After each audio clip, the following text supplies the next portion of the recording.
This Impact Wrestling review was brought to you by 5 Hour Energy. Try it, and the next time a new talent debuts, Mike Tenay won't completely forget who they are a week later.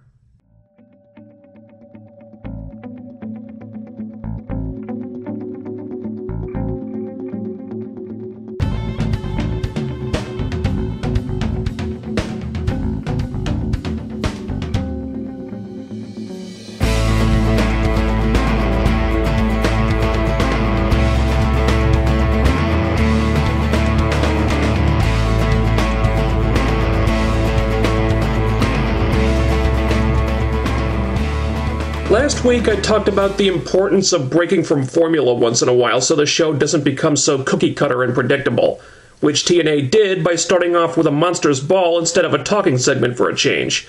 And considering the ratings for last week, TNA might want to consider doing this more often. Just saying.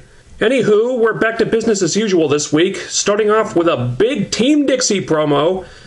I do wish they could cut back on the Dixie Carter screen time. It's starting to feel kind of excessive. I know it's building up to Lethal Lockdown, but the main feud on the show suddenly being the authority figure versus another authority figure in just another version of the same power struggle storyline we've seen a number of times now really isn't what I want to see. Thankfully, Dixie was sharing the wealth this week. Magnus and MVP ended up doing most of the talking. And generally, I think when the verbiage is carried by a number of people and not just one, these segments tend to come off a lot better. And that way you're avoiding one of the many pitfalls that Immortal would constantly fall into. And I thought this was a strong talking segment. They set up a bunch of stuff. The back and forth with Magnus and MVP was good. Even Gunner came off surprisingly well here. I still think it's a little too soon for Gunner to be in this spot, but they're making progress with him, and I guess that's what counts. When I hear these rumors about Vince Russo supposedly acting as some kind of consultant for the writers right now, I'm not sure what to think about it, but it wouldn't surprise me. You can definitely see a Russo influence creeping in, especially on shows like this. Was it really necessary to have an unannounced impromptu ladder match here, especially when you already had a casket match booked for this week? This did not need to be a ladder match, guys. In just my opinion, but I would want to do fewer gimmick matches when you're building up to Lockdown. That way the audience doesn't get desensitized to them. But if Russo is involved in some capacity, a less is more approach is probably the last thing we should expect. But it wasn't all for nothing here. They did accomplish some things. They pushed the Gunner Storm angle and the tension with EC3 and Magnus, and they continued to build up Gunner before his world title match. They need to at least try to make the guy look legit before he goes for the title, and they gave him a nice win here. So they were able to advance like 3 different angles in this match without things getting messy, and it could have very easily gone the other way. And the match was better than I thought it would be, too. You're not the greatest ladder match ever. They didn't really have a good mix of styles in there for that. But for a quote-unquote big man ladder match that didn't get an incredible amount of time, this could have gone a whole lot worse. So it would be really tempting for me to shit on how they just threw a ladder match out there without promoting it at all. But it didn't come off badly like so many others have, so I'm going to be kind to this one. Although the Faces winning both briefcases kind of depressed me. I was so looking forward to an EC3 Rockstar Spud tag team title reign, and now it's less likely to happen. Damn it. I'm on a hell of a lot of fucking Jägermeister! Yeah, I may have to drown my sorrows about that one too. So the internet finally gets what it's been clamoring for. The Wolves make their in-ring debut, they have their first match, and the news is pretty good. The match was a lot of fun. It was too short for my liking, but it left me wanting more, which I guess was the whole point. The casual fans got a taste, just a taste of what the Wolves can do, and they were as impressive as we knew they would be. They sure made Robbie and Jesse look like scrubs, which I think most of us also expected. So this was a solid win for the Faces to put the Wolves on the map and continue to rebuild Samoa Joe before he gets Magnus at Lockdown. Joe looks a lot more motivated right now, which can only be a good thing. And overall, this was a good, solid enhancement match for the Faces. But I do wonder if it would have been a better idea to match the Wolves up against someone they could get some heat off of. I mean, the bromance ain't getting no heat. That's been pretty well established. But considering the way TNA has been talking the Wolves up, they're pretty much the uncrowned tag team champions already, so anything that speeds up the process of getting those titles off the lame duck placeholder champions that have them now is cool with me. You guys suck. Though I will say, Zima Ion is starting to win me over with this DJ gimmick. I'm coming around on this. It's still pretty silly, but he's charismatic enough to pull it off, I think. It's starting to work for me. Just don't bring back the air horn. Please.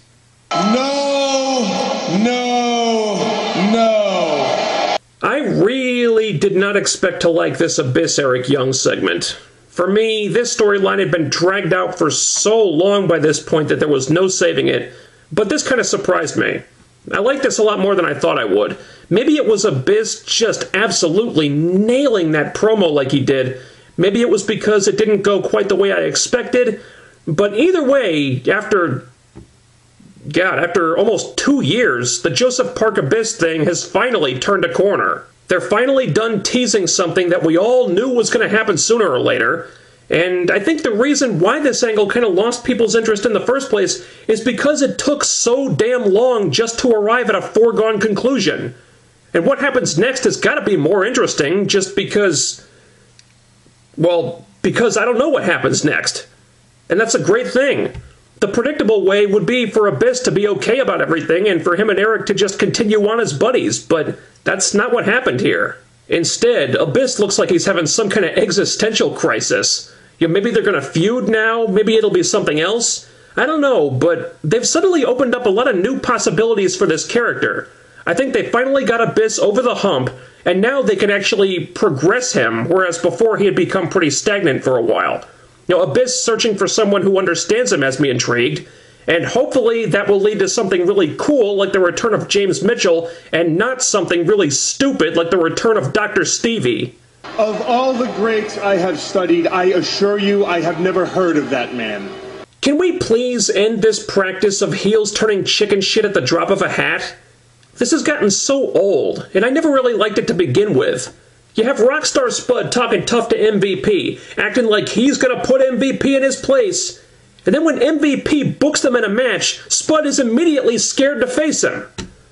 Well, what happened to all that tough guy talk we saw a minute ago, Spud? This kind of thing is done way too often in wrestling, and it always bugs the hell out of me. I don't see why heels have to act like this. It's such a cheap way to get heat, and I don't know if it's ever been that effective. Anyway, MVP squashes Spud in pretty short order, no surprise there. Again, you don't really expect Spud to go over someone like that, though it would be nice if he could be a little competitive. It would also be nice if Spud could win a match once in a while. You don't have to push him to the moon or anything, but he's routinely one of the most entertaining characters on the show every week. I think it would enhance his act if he could get a win here and there to show that he's more than just a character. Rockstar Spud is in the building! Okay, the Sabin Velvet thing. I've said this before, I'm going to say it again.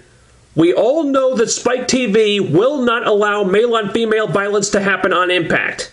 TNA have acknowledged this on the show. So how in the blue hell does an intergender match even get booked in the first place? I ask this question every time this happens, and I'm going to keep asking it until someone gives me an answer, damn it. But I guess it's not a big deal in this case. The match never really happens because Alpha Female of all people shows up to put a stop to it. Say what? Sabin's celebration with her afterward was hilarious. He's getting pretty good with this sleazy opportunist character. I think Sabin and Alpha could be a fun pairing just because they're so different from each other. And this was a surprisingly entertaining segment, even though the beatdown on Sabin was pretty lame because Velvet's offense is so weak-looking. And normally I don't like it when TNA does intergender stuff, but this was alright. Due in no small part to the fact that we finally have a new knockout in the mix, at least temporarily. From what I hear, Alpha has not been signed to a contract yet. Maybe she will be later on, but for now all we know for sure is that she's working the UK tour, which I'm calling an extended tryout. You know, TNA's done stuff like that with people in the past. She might just work the rest of the tour and then disappear. We don't know yet. But if we're considering potential new knockouts, how does she rate? Well, due mainly to personal preference reasons, Alpha Female would not be my first choice. They've already got Lady Tapa, who's very similar to her, and I don't see why they need two women like that. It just seems to make them each less unique. But putting that aside, Alpha is a good example of the type of female talent I've been saying TNA should be going after. She's an accomplished wrestler, she's got her character all worked out already, She has a pre-established fan base, she's different from a lot of other women, and she's not a former WWE diva. If you're looking to create and brand your own female stars, it's going to be a lot easier to do it with someone like this, where most of the work has already been done for you. That said, her match with ODB on Explosion last week left a lot to be desired. I think how well she comes off depends on her opponent a lot of the time. I can take or leave Alpha Female personally, but that's just me. Shauna really should have gotten priority here, in my opinion. She was booked on the tour as well, worked some matches on Explosion.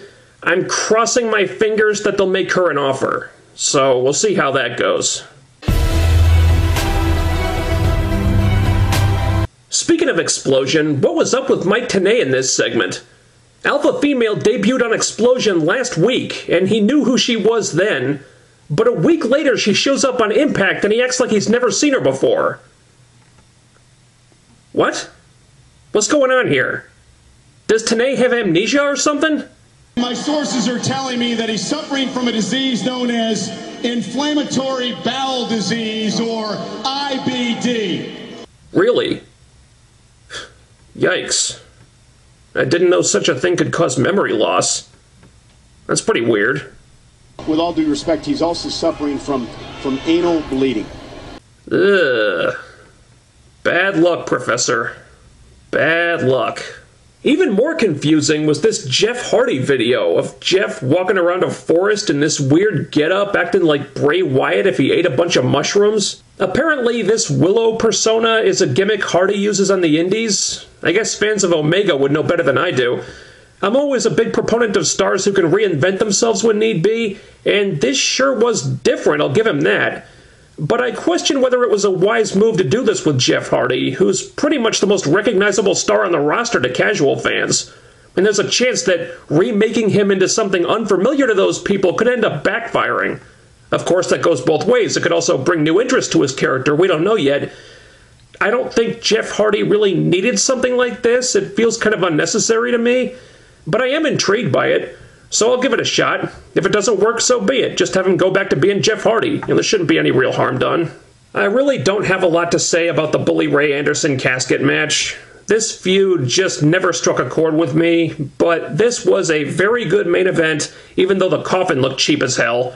I think this was a good capper, a fitting way to end the feud, and I really hope that's what it was. And now that the fallout is finally done with, let us never speak of the fucking Aces and Eights ever again.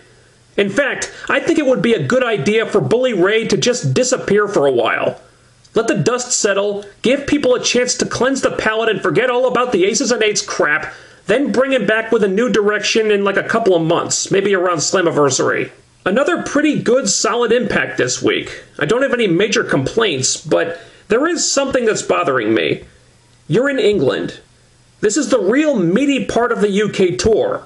This is the time when you ought to be pushing Magnus hard, taking every opportunity to get him as over as possible because he's never a bigger star than when TNA is in the United Kingdom. But instead, he's losing matches, playing second fiddle to the stuff with MVP and Dixie and Bully Ray and Anderson this week. I want to see Magnus and Samoa Joe too get more of the spotlight. This is your lockdown main event, and it doesn't feel like it yet. I know the MVP stuff is setting up Lethal Lockdown, and that's all fine and good, but this is kind of a critical period for Magnus. You really need to make his first world title reign seem legitimate at some point, otherwise this could end up being kind of damaging to him in the long run. Oh, you were not aware of this? And that'll be it for the review this week. A lot of people have asked me about more Q&As. I got a little frustrated with those just because dealing with Google Plus was such a hassle. I may try to get the questions from Twitter from now on, but I will be bringing those back. I'll probably do another one about Knockouts and Diva stuff pretty soon, and I think I'll definitely do one for Agents of S.H.I.E.L.D. when the season's over, so stay tuned for that. But in the meantime, this video's done, guys. I'll see you next week. Peace out.